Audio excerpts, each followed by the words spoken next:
ഈസ്റ്ററൊക്കെ കഴിഞ്ഞ് നല്ല ഉഷാറായിട്ടിരിക്കുന്നു വിചാരിക്കണം. എല്ലാവരും ഈസ്റ്റർ നന്നായിട്ട് ആഘോഷിച്ചില്ലേ? ഇവിടെ എന്നാലും ഈസ്റ്റർ ആഘോഷിച്ചു. പക്ഷെ ഞങ്ങളുടെ വീട്ടിലായിരുന്നില്ല ഈ പ്രാവശ്യത്തെ ഈസ്റ്റർ. ഞങ്ങളുടെ ഒരു ഫ്രണ്ടിന്റെ വീട്ടിൽ വെച്ചിട്ടായിരുന്നു.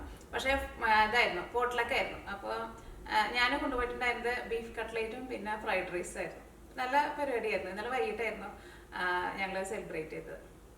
പിന്നെ നിങ്ങളെല്ലാവരും സുഖമായിട്ടിരിക്കുന്നു വിചാരിക്കണം. അപ്പോൾ ഇന്ന് നമ്മൾ ഉണ്ടാക്കുന്നത് ഒരു വെജിറ്റേറിയൻ റെസിപ്പിയാണ് ഉണ്ടാക്കുന്നത്. അപ്പോൾ നമ്മൾ ഉണ്ടാക്കുന്നത് വെണ്ടക്കായ വെച്ചിട്ട് ഒരു വെണ്ടക്കായ കറിയാണ് ഉണ്ടാക്കുന്നത്. നല്ല സൂപ്പർ ടേസ്റ്റ് ആയിട്ടുള്ള ഒരു കറിയാണ്. അപ്പോൾ നിങ്ങൾ ട്രൈ ചെയ്ത് നോക്കാൻ വേണ്ടിയിട്ട് മറക്കരുത്. ചപ്പാത്തിയുടെ കൂടെ, അപ്പത്തിൻ്റെ കൂടെ, ചോറിൻ്റെ കൂടെ, എന്തിൻ്റെ കൂടെ കഴിക്കാനാണെങ്കിലും നല്ല ടേസ്റ്റ് ഉള്ള ഒരു കറിയാണത്. നമ്മുടെ ഒരു നാടൻ കറി. പിന്നെ നമ്മൾ മിയാ കിച്ചണിൽ ലാസ്റ്റ് സ്ട്രോബെറി വെച്ചിട്ട് ഒരു പുഡിങ്ങിൻ്റെ റെസിപ്പി ചെയ്തിട്ടുണ്ടായിരുന്നു. പിന്നെ അതേപോലെ തന്നെ നമ്മുടെ ഈസ്റ്ററിൻ്റെ ആ ദിവസങ്ങളിലൊക്കെ ആയിട്ട് ഞാനൊരു വെജിറ്റേറിയൻ ഊണിൻ്റെ വീഡിയോ ചെയ്തിട്ടുണ്ടായിരുന്നു. അത് നിങ്ങൾ ആദ്യം പേരൊന്നും കണ്ടിട്ടില്ല. അപ്പോൾ നിങ്ങൾ ആ വീഡിയോ കാണാത്തവരുണ്ടെന്ന് വെച്ചിട്ടുണ്ടെങ്കിൽ ആ വീഡിയോ കൊണ്ടിട്ട് കണ്ടു നോക്കാം. അതിനകത്ത് ഒരു 2-3 വട്ടം കറികളെ കൂട്ടിയിട്ട് നമ്മൾ ആഴ്ചയിൽ ഒരു വീഡിയോ ചെയ്യാറുണ്ടല്ലോ, അങ്ങനത്തെ ഒരു വീഡിയോ ചെയ്തിട്ടുണ്ടായിരുന്നു. അപ്പോൾ ഈ നമുക്ക് ഒട്ടും സമയങ്ങൾ തന്നെ നമ്മുടെ വെണ്ടക്കായ കറി നമുക്ക് റെഡിയാക്കിയിട്ട് എടുക്കാം. അപ്പോൾ ഈ നമ്മുടെ വെണ്ടക്കായ കറി റെഡിയാക്കാൻ വേണ്ടിയിട്ട് ഫസ്റ്റ് നമുക്കിതാ പുളി വെള്ളത്തിലിട്ട് വെക്കുക. ഇവിടെ പുളിക്ക് എപ്പോഴും കുറച്ച് ഹാർഡായിട്ടിരിക്കുക. അപ്പോൾ ഞാൻ ഒരു ഇളം ചൂടുള്ള വെള്ളത്തിൽ കുറച്ച് നേരം ഒന്ന് ഇട്ട് വയ്ക്കണം. ഇതാ ഇത്രയ്ക്ക് പുളിയാണ് എടുത്തേക്കുന്നത്. എന്നിട്ട് പുളി ഒന്ന് കുതിർന്ന് കഴിയുമ്പോൾ നമ്മളിങ്ങനെ പിഴിഞ്ഞെടുക്കില്ല, അതേപോലെ പിഴിഞ്ഞെടുക്കും. കുറച്ച് വെള്ളം ഒഴിച്ചിട്ട് ഇവിടെ ഇരിക്കട്ടെ.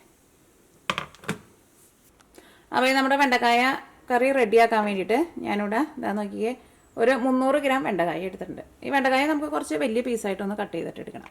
പിന്നെ ഈ വെണ്ടക്കായ നമ്മൾ ഫസ്റ്റ് നമ്മളൊന്ന് വാട്ടിയിട്ടെടുക്കും. വാട്ടിയിട്ടെടുക്കാന്ന് പറഞ്ഞിട്ടുണ്ടെങ്കിൽ ഒന്ന് വഴറ്റിയിട്ടെടുക്കും.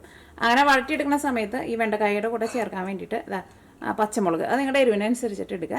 പിന്നെ ഇതേപോലത്തെ ഒരു വലിയ കഷ്ണം ഇഞ്ചി എടുത്തിട്ടുണ്ട്. പിന്നെ ഒരു സവോളയുടെ പകുതി എടുത്തിട്ടുണ്ട്. ഇതിലേക്ക് കറിവേപ്പില ഉണ്ടെന്ന് വെച്ചിട്ടുണ്ടെങ്കിൽ കറിവേപ്പിലയും കൂടിയിട്ട് ചേർക്കുക. കുറച്ച് മഞ്ഞൾപ്പൊടിയും കൂടിയിട്ട് ചേർത്തിട്ട് ഫസ്റ്റ് സവോള നമ്മളൊന്ന് വഴറ്റിയിട്ടെടുക്കും. പിന്നെ അത് കഴിഞ്ഞിട്ട് നമ്മൾ ഈ കറിയിലേക്ക് കുറച്ച് തേങ്ങ വറുത്തിട്ടും ചേർക്കും, വറുത്തിട്ട് അരച്ചും ചേർക്കും. കുറച്ച് തേങ്ങ വറുക്കാണ്ട് പച്ചയ്ക്ക് അരച്ചിട്ടും ചേർക്കും. അങ്ങനെയാണ് നമ്മൾ ഈ കറി റെഡിയാക്കാൻ വേണ്ടിയിട്ട് പോകുന്നത്. പിന്നെ കറിയിലേക്ക് നമ്മൾ പുളിക്ക് വേണ്ടിയിട്ട് വാളംപുളിയും ചേർക്കും. ഭയങ്കര സിമ്പിളായിട്ട് റെഡിയാക്കിയിട്ട് എടുക്കുക. അപ്പോൾ നമുക്ക് ഒട്ടും സമയങ്ങളുണ്ട്, നമ്മുടെ കറി നമുക്ക് റെഡിയാക്കാം. അപ്പോൾ വെണ്ടക്കായ വഴറ്റിയെടുക്കാൻ വേണ്ടിയിട്ട് ഇതാ നമ്മുടെ ഈ പാനിലേക്ക് വെണ്ടക്കായ ഇതേപോലെ കുറച്ച് വലിയ പീസായിട്ട് കട്ട് ചെയ്തിട്ടിടാം. ഇത് നമുക്ക് ചെറിയ ചെറിയ പീസായിട്ട് കട്ട് ചെയ്തിട്ട് അങ്ങനെ വേണമെന്ന് വെച്ചിട്ടുണ്ടെങ്കിൽ അങ്ങനെയും ചെയ്യാം. പക്ഷേ ഇത് കുറച്ച് വലിയ പീസായിട്ട് നമ്മൾ കട്ട് ചെയ്തിട്ട് എടുക്കുമ്പോഴായിരിക്കും ഈ വെണ്ടക്കായുടെ ഉള്ളിലേക്കൊക്കെ മസാലയൊക്കെ ശരിക്കും നന്നായിട്ട് ഇങ്ങനെ ഇതിൻ്റെ ഉള്ളിലേക്ക് ശരിക്കും കയറിയിരിക്കും. അപ്പോൾ നമ്മൾ കഴിക്കുമ്പോഴെന്നാലും അത് നല്ല ടേസ്റ്റ് ആയിരിക്കും. അപ്പോൾ ഇങ്ങനെ കുറച്ച് വലിയ പീസായിട്ട് കട്ട് ചെയ്യുന്നതാണ് കുഞ്ഞു പീസായിട്ട് കട്ട് ചെയ്യുന്നതിനേക്കാളും കുറച്ചും കൂടി നല്ലത്. ഇത് പച്ചമുളക്, ഇതിലേക്ക് നമ്മൾ പച്ചമുളകാണ് കൂടുതൽ ചേർക്കുന്നത്. തേങ്ങ വറുത്തിട്ട് എടുക്കുമ്പോൾ മുളക് പൊടി കുറച്ച് ചേർക്കാം. മുളക് പൊടി കുറച്ച് ചേർത്താൽ മതി, പച്ചമുളക് കൂടുതൽ ചേർക്കാം. നമ്മുടെ ഈ കറിയുടെ കളറ് ഒരു ചുവന്ന കളറിലേക്ക് പോകാണ്ട് ഒരു മഞ്ഞ കളറുള്ള കറിയാവണം. അപ്പോൾ പച്ചമുളക് കൂടുതൽ ചേർക്കാം.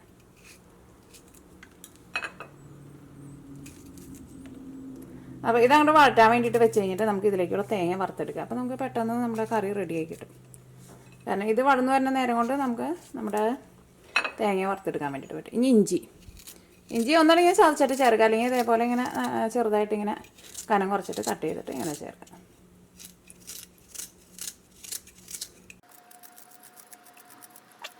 ഇനി സവോള കുറച്ചിട്ട് ഇതേപോലെ ഇങ്ങനെ സ്ലൈസ് ചെയ്തിട്ട് ചേർക്കാം.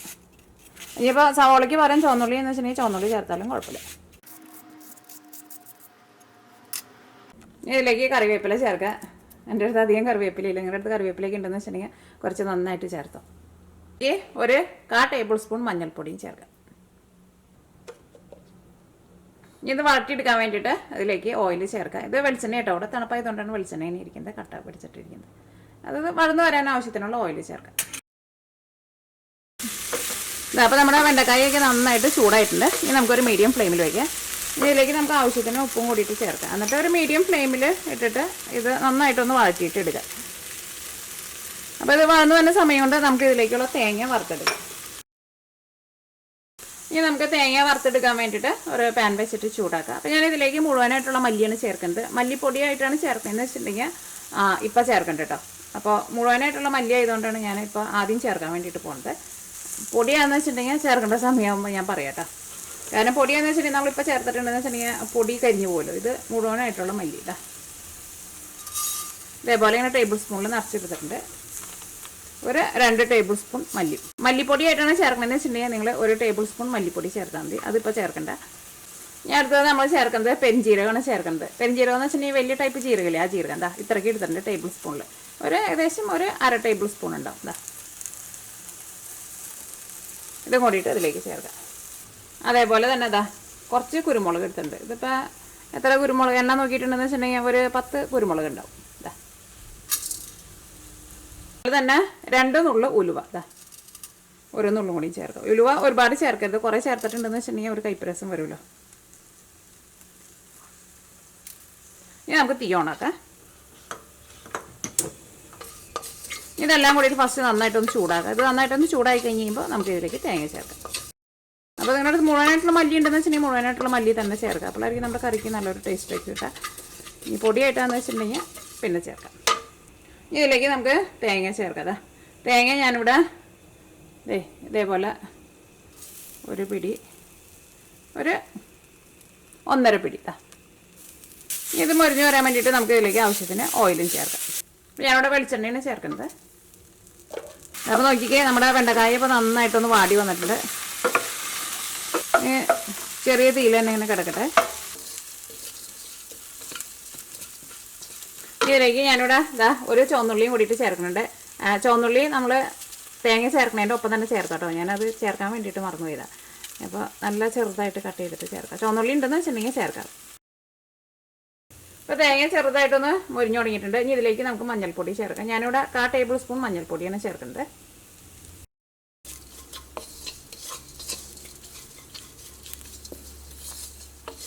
അപ്പോൾ മഞ്ഞൾപ്പൊടി ഇതിനകത്ത് കിടന്നിട്ട് നന്നായിട്ട് മുരിഞ്ഞിട്ടുണ്ട്. ആ മഞ്ഞൾ മുരിഞ്ഞതിൻ്റെ നല്ലൊരു മണാക്കി വരുന്നുണ്ട്.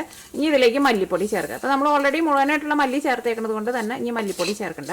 മല്ലിപ്പൊടി ആയിട്ടാണ് ചേർക്കണതെന്ന് വെച്ചിട്ടുണ്ടെങ്കിൽ ഈ സമയത്ത് മല്ലിപ്പൊടി ചേർക്കുക. 1 ടേബിൾ സ്പൂൺ മല്ലിപ്പൊടി ചേർക്കാം. ഇതിലേക്ക് നമുക്ക് മുളക് പൊടി ചേർക്കാം.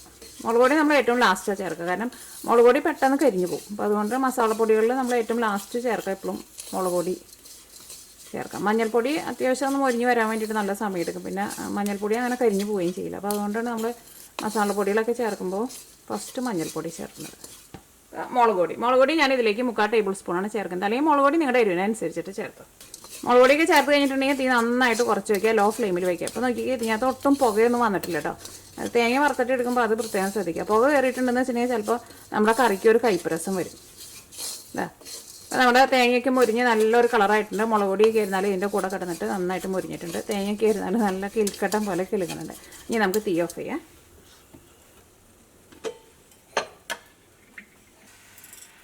ഈ കറിയിലേക്ക് നമുക്ക് തേങ്ങ കുറച്ച് പച്ചയ്ക്ക് തേങ്ങ നമ്മൾ അരച്ചും ചേർക്കുന്നുണ്ട്. പിന്നെ നമുക്ക് വാളംപുളി വേണം കേട്ടോ. അപ്പോൾ നിങ്ങൾ നേരത്തെ കൂട്ടിയിട്ട് വാളംപുളി വെള്ളത്തിലിട്ടിട്ട് വയ്ക്കുക, പിഴിഞ്ഞെടുക്കാൻ വേണ്ടിയിട്ടേ. അപ്പോൾ ഇനി ഇത് നല്ല പേസ്റ്റ് പോലെ അരച്ചിട്ട് എടുക്കട്ടെ. തേങ്ങ ഞാനിപ്പോൾ വെള്ളം ചേർക്കാണ്ട് ജസ്റ്റ് ഒന്ന് കറക്കിയിടുന്നുണ്ട്. അപ്പോൾ നോക്കിക്കേ നന്നായിട്ട് പൊടിഞ്ഞ് കിട്ടിയിട്ടുണ്ട്. ഇനി ഇതിലേക്ക് നമുക്ക് ആവശ്യത്തിന് വെള്ളം ഒഴിച്ചിട്ട് നല്ല പേസ്റ്റ് പോലെ അരച്ചിട്ടെടുക്കുക. വെള്ളം ചേർക്കുമ്പോഴായിരുന്നാലും കുറച്ച് വെള്ളം ചേർത്താൽ മതി, അല്ലെങ്കിൽ അറിയില്ല, അതിൻ്റെ തരിതരിപ്പ് പോലെ കിടക്കും. ഈ കറിയിലേക്ക് നമ്മൾ കുറച്ച് തേങ്ങ നമ്മൾ അരച്ചിട്ടും ചേർക്കുന്നുണ്ട്. അപ്പോൾ നോക്കിക്കേ ഇത്രയ്ക്ക് തേങ്ങയായിട്ട് എടുക്കണത്. ഒരു പിടി തേങ്ങ ഇതിലേക്ക് കുറച്ച് വെള്ളം ഒഴിച്ചിട്ട് നല്ല പേസ്റ്റ് പോലെ അരച്ചിട്ടെടുക്കുക. പിന്നെ നിങ്ങൾ തേങ്ങ അരയ്ക്കാൻ വേണ്ടിയിട്ട് വെള്ളം ചേർക്കുമ്പോൾ നല്ല തണുത്ത വെള്ളമെന്ന് വെച്ചിട്ടുണ്ടെങ്കിൽ ചെറുതായിട്ടൊന്ന് ചൂടാക്കിയിട്ട് ചേർക്കുക. തേങ്ങ അരച്ചിട്ട് എടുക്കുമ്പോഴായിരുന്നാലും ഒരുപാട് വെള്ളം ചേർക്കരുത് കേട്ടോ. തേങ്ങ അരച്ചിട്ട് എടുക്കുമ്പോൾ ഒരു നുള്ള് ചെറിയ ജീരകം കൂടി ചേർക്കുക. ഒരുപാട് ചേർക്കേണ്ട, ഒരു നുള്ള്. ഇനിയിപ്പോൾ ചിലർക്ക് ചെറിയ ജീരകത്തിൻ്റെ ടേസ്റ്റ് ഇഷ്ടമുണ്ടാവില്ല, അപ്പോൾ ചെറിയ ജീരകം ചേർത്തില്ലെങ്കിലും കുഴപ്പമില്ല. ഇനി ഇത് നല്ല പേസ്റ്റ് പോലെ അരച്ചിട്ടെടുക്കുക. അപ്പോൾ നമ്മുടെ വെണ്ടക്കായ നോക്കിക്കേ നന്നായിട്ടൊന്ന് വഴന്ന് വന്നിട്ടുണ്ട്. ആ സവോളയൊക്കെ ആയിരുന്നാലും കണ്ടില്ലേ നന്നായിട്ടൊന്ന് വഴന്നിട്ടുണ്ട്. അപ്പോൾ അത് ചെറിയ തീയിലിട്ടിട്ട് റെഡിയാക്കിയിട്ട് എടുക്കുക. അപ്പോൾ ഇതിങ്ങനെ വഴറ്റാൻ വേണ്ടിയിട്ട് വെച്ച് കഴിഞ്ഞിട്ട് നിങ്ങൾ ബാക്കിയുള്ള കാര്യങ്ങൾ ചെയ്താൽ മതി. അപ്പോൾ അതൊക്കെ ചെയ്ത് തരുമ്പോഴേക്കും ഇത് റെഡി ആയിട്ടുണ്ടാവും. ഇത് നമ്മൾ ചെറിയ തീയിലിടുമ്പോൾ പിന്നെ എപ്പോഴും ഇങ്ങനെ ഇളക്കിയില്ലെങ്കിൽ കുഴപ്പമില്ല, ഇടയ്ക്കിടയ്ക്ക് നമ്മളിങ്ങനെ ഇളക്കി കൊടുത്താൽ മതി. ഇതിലേക്ക് നമുക്ക് പുളിക്ക് വേണ്ടിയിട്ട് ഞാനിവിടെ വാളംപുളി പിഴിഞ്ഞ് വെച്ചിട്ടില്ലേ, അത് നമുക്ക് ചേർക്കാം. അത് നിങ്ങൾ ഫസ്റ്റ് കുറച്ച് ചേർക്കുക. അത് കഴിഞ്ഞിട്ട് പിന്നെ നമ്മുടെ കറിയുടെ ലാസ്റ്റ് നമ്മളിപ്പോൾ ടേസ്റ്റ് നോക്കിയിട്ട് പുളി കുറവ് പോലെ തോന്നുന്നുണ്ടെന്ന് വെച്ചിട്ടുണ്ടെങ്കിൽ അതനുസരിച്ചിട്ട് വാളംപുളി ചേർക്കാം. അപ്പോൾ ഞാൻ എന്തോരം എടുത്തെന്ന് കാണിച്ചിട്ടുണ്ടായിരുന്നില്ലേ, അത് ഞാനിവിടെ പിഴിഞ്ഞ് വെച്ചിട്ടുണ്ട്.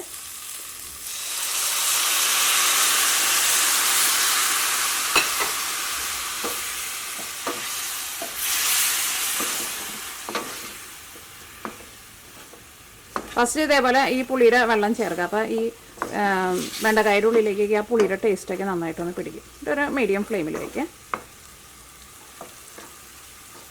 ആ പുളി ചേർത്ത് കഴിഞ്ഞിട്ട് വെണ്ടക്കായ നന്നായിട്ടൊന്ന് ചൂടായി കഴിഞ്ഞിട്ട് നമ്മൾ വറുത്ത് വെച്ചേക്കണ തേങ്ങ ഉണ്ടല്ലോ, അത് ഞാനിവിടെ നല്ല പേസ്റ്റ് പോലെ അരച്ച് വെച്ചിട്ടുണ്ട്, അത് ചേർക്കാം. ആ വെണ്ടക്കായ ആ പുളിയിൽ കിടന്നിട്ട് നന്നായിട്ടൊന്ന് ചൂടായിട്ടുണ്ട്. ആ പുളിവെള്ളമൊക്കെ നന്നായിട്ടൊന്ന് ഡ്രൈ ആയിട്ട് ഇതിൻ്റെ കൂടെ ഒന്ന് വറ്റി വന്നിട്ടുണ്ട്. ഇനി ഇതിലേക്ക് നമുക്ക് വറുത്തരച്ചേക്കണ തേങ്ങ ചേർക്കാം. അത് നോക്കിക്കുക, തേങ്ങ നല്ല പേസ്റ്റ് പോലെ അരച്ചെടുത്തിട്ടുണ്ട്. അതും കൂടിയിട്ട് ഇതിലേക്ക് ചേർക്കാം. ഈ മിക്സിയുടെ ജാറിൽ കുറച്ച് വെള്ളം ഒഴിച്ചിട്ട് കുറച്ച് വെള്ളം കൂടിയിട്ട് ചേർക്കുന്നുണ്ട്. ആ മിക്സിയുടെ ജാറിൽ ഒരു അര ജാറ് വെള്ളം എടുത്തിട്ടുണ്ടായിരുന്നു. വെള്ളം കൂടിയിട്ട് ഇതിലേക്ക് ചേർത്തു കേട്ടോ. ആ സമയത്ത് റെക്കോർഡിങ് ഓഫായിരുന്നു. ഇത് നന്നായിട്ട് കൂട്ടി വയ്ക്കാം. ഇനി നമ്മുടെ കറി നന്നായിട്ടൊന്ന് തിളക്കട്ടെ. ഇനി കറിയുടെ ടേസ്റ്റ് നോക്കിയിട്ട് ഇതിലേക്ക് ഉപ്പ് വേണമെന്ന് വെച്ചിട്ടുണ്ടെങ്കിൽ ഉപ്പ് ചേർക്കാം ടേസ്റ്റ് നോട്ടെ. ഇനി കറി മൂടി വയ്ക്കണ്ട കേട്ടോ, കാരണം ഓൾറെഡി നമ്മുടെ വെണ്ടക്കായൊക്കെ നന്നായിട്ട് വളർന്ന് നല്ല സോഫ്റ്റായിട്ട് വന്നിട്ടുണ്ട്. ഇനി മൂടി വെച്ചിട്ടുണ്ടെന്ന് വെച്ചിട്ടുണ്ടെങ്കിൽ വെണ്ടക്കായുടെ വേവ് കൂടും. ഇനി നമ്മുടെ കറി നന്നായിട്ടൊന്ന് തിളക്കട്ടെ. അപ്പോൾ തേങ്ങ അരച്ച് ചേർത്ത് കഴിഞ്ഞിട്ട് നമ്മുടെ കറി നന്നായിട്ടൊന്ന് തിളപ്പിച്ചിട്ടുണ്ട്. ഇനി ഇതിലേക്ക് നമ്മൾ തേങ്ങ അരച്ച് വെച്ചിട്ടില്ലേ, അതും കൂടിയിട്ട് ചേർക്കാം.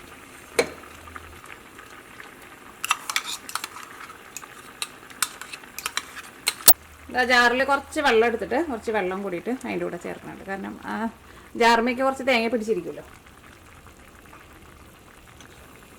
ഈ തീ നന്നായിട്ട് കൂട്ടി തന്നെ വയ്ക്കാം.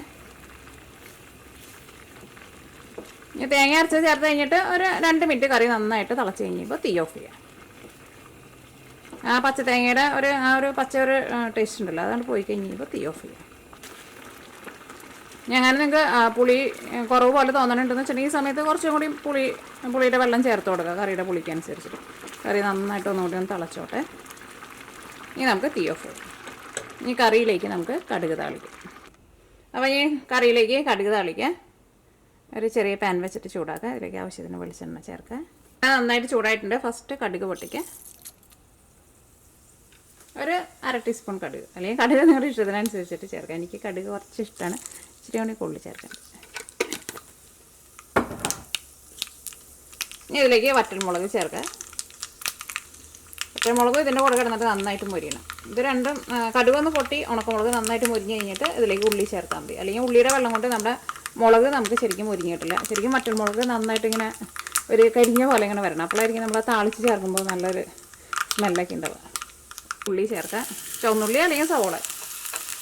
എൻ്റെ അടുത്ത് ചുവന്നുള്ളി ഇല്ല കേട്ടോ, അപ്പോൾ അതുകൊണ്ട് സവോളയും ചേർക്കാം. ഇതിലേക്ക് കറിവേപ്പിലയും കൂടി ചേർക്കാം. ഉള്ളി നന്നായിട്ട് മൊരിഞ്ഞ് തുടങ്ങിയിട്ടുണ്ട്. ഇതിലേക്ക് കുറച്ച് മഞ്ഞൾപ്പൊടിയും കൂടിയിട്ട് ചേർക്കാം. അപ്പോൾ നമ്മൾ താളിച്ച് ചേർക്കണതിന് നല്ലൊരു മണം ഉണ്ടാവും. ഇതിപ്പോൾ നമ്മൾ മഞ്ഞക്കറി ആയിട്ടാണല്ലോ ചേർക്കേണ്ടത്, അപ്പോൾ അതുകൊണ്ട് നമുക്ക് മുളക് പൊടി ചേർക്കേണ്ട. ഇനിയിപ്പോൾ ചുവന്ന കറിയിൽ ചേർക്കണമെന്ന് വെച്ചിട്ടുണ്ടെങ്കിൽ ഇതേപോലെ താളിച്ച് ചേർക്കുമ്പോൾ ഒരു ഇച്ചിരി മുളക് പൊടിയും കൂടിയിട്ട് ചേർക്കാം. അപ്പോൾ ഈ കറിയുടെ മുകളിൽ ഇങ്ങനെ ചുവന്ന കളറിങ്ങനെ ചെറുതായിട്ട് തെളിഞ്ഞ പോലെ നിൽക്കും. അപ്പോൾ ഇതിലേക്ക് നമുക്ക് മഞ്ഞൾപ്പൊടി മാത്രമേ ആവശ്യമുള്ളൂ. നന്നായിട്ട് മൊരിയട്ടെ. താളിച്ച് ചേർക്കുമ്പോഴായിരുന്നാലും ഉള്ളി നന്നായിട്ട് മൊരിയണം.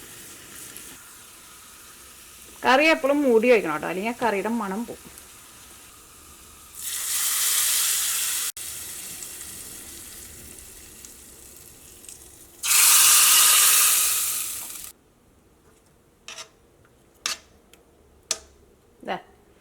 നമ്മുടെ വെണ്ടക്കായ കറി റെഡി ആയിട്ടുണ്ട്. നല്ല സൂപ്പർ കറി കേട്ടോ, നല്ല അടിപൊളി മണമൊക്കെ വരുന്നുണ്ട്. ചപ്പാത്തിയുടെ കൂടെ, ചോറിൻ്റെ കൂടെ, അപ്പത്തിൻ്റെ കൂടെ, എന്തിൻ്റെ കൂടെ കഴിക്കാനാണെങ്കിലും നല്ല ടേസ്റ്റുള്ള കറിയാണ്.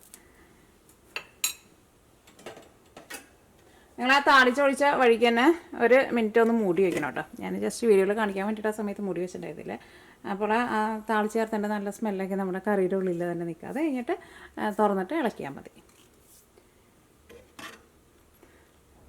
ഇതാ നോക്കിക്കേ, നമ്മുടെ വെണ്ടക്കായ കറി റെഡി ആയിട്ടുണ്ട്. ഞാനൊന്ന് ടേസ്റ്റ് ചെയ്ത് നോക്കട്ടെ. നല്ല സൂപ്പർ കറി കേട്ടോ.